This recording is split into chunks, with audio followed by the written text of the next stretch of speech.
நமக்கு தெரியாது. ஆனா பாக்குறவங்க என்னதான் பார்த்துட்டு இருக்காங்க, பேதுருவா அவன் என்ன அப்படிதான் பார்க்கான், அவனுக்கு டைம் நெருங்கிட்டே இருக்கு. ஆமென்.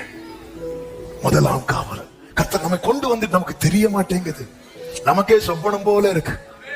அதனாலதான் நீங்க கவனிச்சீங்கன்னா தெரியும், நீங்க வார்த்தையெல்லாம் வரும்போது அவ்வளவு ஹாப்பியா இருக்கும், ஆனா ரியாலிட்டிக்குள்ள போகும்போது இன்னும் அதே நிலையில இருக்கு. நீங்க அதே நிலையில இல்ல.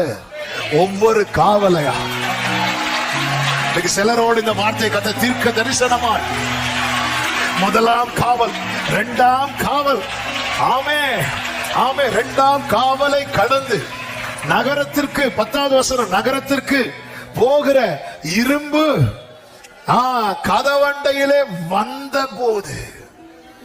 அப்ப நீ முதல் காவலை கடக்கணும், இரண்டாவது காவலை கடக்கணும். நம்ம பார்வை எல்லாம் அந்த இரும்பு கதவுல தான் இருக்கு. இல்ல, முதல்ல உன் சங்கிலி, உனக்குள்ள இருக்கிற கட்டெல்லாம் விழணும். அதுக்கு ஒரு வெளிச்சம் தேவை. மனதளவுல